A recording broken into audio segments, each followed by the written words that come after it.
The kitchen, with its sunlit tiles and aroma of stew simmering, felt far less inviting than it used to. I could feel the weight of Mark's stare as he scanned the room, looking for something to criticize. "You've made the same stew again, Anna?" Mark remarked, a hint of disdain in his voice. "It's your favorite, Mark. I thought—" "You thought wrong, like always." He cut me off, his voice rising. "Every day it's the same thing. I come home after a long day, hoping for something different, something better. But all I get is this monotony." I bit back a retort, looking down to hide the hurt in my eyes. "And what have you done all day, Anna?" He prodded further. "Sitting around, chatting with your friends on the phone, I bet. You're just a sponger, Anna." I felt my face flush with embarrassment and anger. Before I could respond, Sarah entered the kitchen. The hope I harbored, that she'd be my ally in these moments, quickly vanished when she spoke. "Honestly, Mom, why don't you try something new for a change? Or better yet, why don't you do something useful for once?" she snapped, grabbing an apple from the fruit bowl and taking a bite with an exaggerated crunch. I tried to remain calm, holding back tears. I thought making something familiar would be comforting. "I'm sorry if it wasn't to your liking." Sarah scoffed, looking eerily similar to her father in that moment. "It's not about the food, Mom. It's about how you just exist in this house, like a piece of furniture." Feeling cornered and overwhelmed, I mustered up the little dignity I had left. "I've always done my best for this family. Maybe one day you'll see that." Mark chuckled darkly. "Oh, Anna, always playing the victim. You know, maybe if you had a father growing up, you'd know how to be a better wife and mother." I gasped, shocked at his cruel words. The sting of his remark hit deep, reminding me of the father-shaped void in my life. Sarah, echoing her father's sentiment, added, "Maybe then you'd be less of a burden." Feeling the weight of their combined disdain, I took a deep breath. "I'll be in my room. Dinner's ready whenever you want it," I said quietly, leaving the kitchen and praying for the strength to endure another day in this crumbling facade of a family. Days turned into weeks, and the atmosphere at home remained tense. Sarah was out more often than not, and when she was home, she spent most of her time locked in her room. Mark, on the other hand, became increasingly distant, coming home late from work and sometimes not at all. One day, as I was heading to the local market, I saw something that stopped me in my tracks. Just around the corner from our home, there was Mark, laughing and talking with a younger woman. They seemed close, too close. Their body language spoke volumes. I watched, hidden behind a tree, as they shared a tender kiss. The air felt heavy, and my heart raced. This was my husband, the man I had given my life to, and here he was, betraying our vows. The weight of this realization made my knees weak, and I quickly turned and headed home, my mind racing. As soon as I entered the house, I was met with Sarah's cold stare. "Where were you?" "Took you long enough," she commented snidely. "I saw your father," I replied, trying to maintain my composure. "Oh, with his secretary. I've known for months. But who cares? At least he's happy." She shrugged, revealing her knowledge of the affair with such nonchalance that it felt like another blow. I felt numb. My own daughter knew and didn't care. "Sarah, how could you hide this from me?" She rolled her eyes. "Because it's none of my business, or yours for that matter. Maybe if you were more interesting or tried harder, he wouldn't need someone else." The pain of her words was sharp, but I was determined not to let her see me crumble. "Your father and I are going to have a talk when he gets home." She smirked. "Good luck with that." Hours seemed to drag by. When Mark finally walked through the door, he looked surprised to see me waiting for him. "Anna, what's this all about?" "Who is she, Mark?" I demanded. He hesitated, looking momentarily caught off guard, then sighed. I was going to tell you, Anna. It wasn't the right time. So there's a right time to tell your wife you're cheating on her? My voice cracked despite my best efforts to sound strong. Mark rubbed his temples. Look, Anna, things haven't been great between us for a long time. She makes me feel alive again. I felt like I was being torn apart. And what about me, Mark? What about our marriage? Our family? It's not just about you, Anna, he shouted back. It's about me and what I want. Maybe if you'd been more supportive or understanding, things would be different. The weight of everything crashed down on me. The loveless marriage, the estrangement from my daughter, and now, the final blow, Mark's betrayal. But I wouldn't let them see me broken. I've done nothing but support this family, I whispered, feeling tears sting my eyes. But I won't be your doormat any longer, Mark. I want a divorce. His face paled. You can't be serious. Watch me, I replied, gathering a newfound strength from deep within. The atmosphere was thick with tension. Mark looked at me, truly seeing me for the first time in what felt like years. He didn't say anything more. He just turned and went to our room. I looked around the house where I had spent the best years of my life, and realized that it wasn't my home anymore. The final straw had been drawn. It was time for a change. Moving into my mother's old house wasn't easy. The memories of her surrounded me, and sometimes I felt her presence so vividly it was as though she was still with me. I would hear her laughter in the creaks of the wooden floors, or see her reflection in the old mirrors. However, over time, the pain of her absence became a comforting presence. I slowly began to fill the rooms with my own energy and found solace in the home I had once shared with her. One afternoon, as I was cleaning the attic, dusting off old memories and tidying away the remnants of the past, there was a knock at the door. A firm, steady knock that seemed out of place in my quiet world. I hurried downstairs and opened the door. Standing there was an elderly man, dressed in a finely tailored suit, looking a little out of place amidst the simplicity of the neighborhood. "Can I help you?" I asked, a bit puzzled. The man cleared his throat. "Are you Anna?" I nodded. "Yes, I am. Who are you?" He took a deep breath. "I'm Richard. I knew your mother. We were close once." I looked him up and down, searching my memories for any mention of a Richard. Nothing came up. "I'm sorry, but I don't recall my mother mentioning a Richard." He looked pained but nodded. "She wouldn't have. Our parting was not amicable. I'm actually your father, Anna." The world around me seemed to blur, and I stumbled back a step. "What? That's impossible. My mother would have told me." Richard's eyes softened, filled with a mixture of pain and regret. "She had her reasons, Anna. I wish she had told you, but she chose to keep it from both of us." I felt a rush of anger. "And why should I believe you?" Richard sighed and reached into his coat pocket, pulling out an old photograph.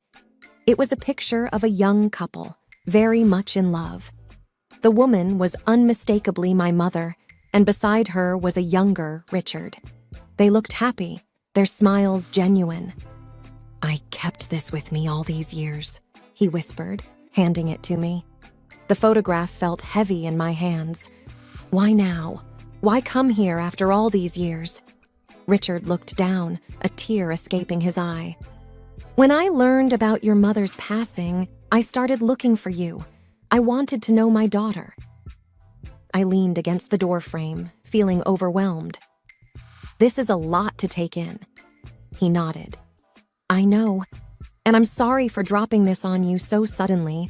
I wanted to meet you, get to know you." I looked into his eyes, searching for sincerity. They were the same shade as mine, a fact that didn't escape me.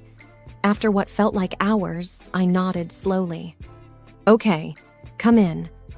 Richard smiled, relief evident on his face. "Thank you, Anna." As we sat in the living room sipping tea, Richard told me stories of his time with my mother, how they had met, the adventures they had shared, and the love they had felt. It was a bittersweet experience, hearing about the life my mother had before me. But with every word, the reality of Richard's claims solidified. By the end of the evening, as the sun set, casting a golden hue over the room, I felt a connection with Richard. He was a part of my history, a missing piece in the puzzle of my life. As he left, Richard turned to me, his eyes filled with hope. "Can we meet again?" I nodded. "Yes, I think we can." The door closed behind him, but a new chapter in my life had just begun. The days that followed were a whirlwind of emotions. I'd wake up in the mornings, sometimes thinking it was all a dream. The father I'd never known was now suddenly a part of my life, and each day brought new revelations. Richard would visit often, sharing tales of his family, of the world he came from, a world of affluence and privilege. I learned that he was a successful businessman, having built a vast empire over the years. Despite all his success, he often mentioned a void, a piece of him that always felt missing. One day, as we sat on the porch sipping on lemonade, Richard turned to me, a contemplative look in his eyes. "Anna," he began, "there's something I've been thinking about. I want to meet Sarah, my granddaughter." I hesitated. Sarah hadn't been in touch since I left, and the thought of reconnecting with her felt daunting. "Richard, I don't know. She's changed, and our relationship is strained." He placed a reassuring hand on mine. "I understand, but I want to at least try, for both of us."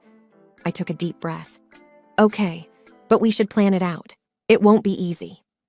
Richard's eyes twinkled with mischief. "How about a little act? I've got an idea." Intrigued, I leaned in closer as he whispered his plan. The next day, Richard showed up at my doorstep in a battered old truck, wearing a shabby suit that looked like it had seen better days. I tried to stifle a giggle as he struck a pose. "Well, what do you think? Convincing?" I laughed. "Very. But what's with the truck?" He grinned. "Part of the plan. I thought it would be fun to show up as a poor, old truck driver, finally reuniting with his long-lost daughter." I nodded in agreement. "It's perfect. Let's do this." We drove to my old home, the place I had shared with Mark and Sarah. As we pulled up, I could see Sarah through the window, lounging on the couch. My heart raced. Richard gave my hand a reassuring squeeze. "You ready?" he asked. Taking a deep breath, I nodded, as I'll ever be. We walked up to the door, and I knocked. It swung open to reveal a surprised Sarah. "Mom, what are you doing here?" she asked, her eyes darting to Richard. I took a deep breath. "Sarah, this is Richard.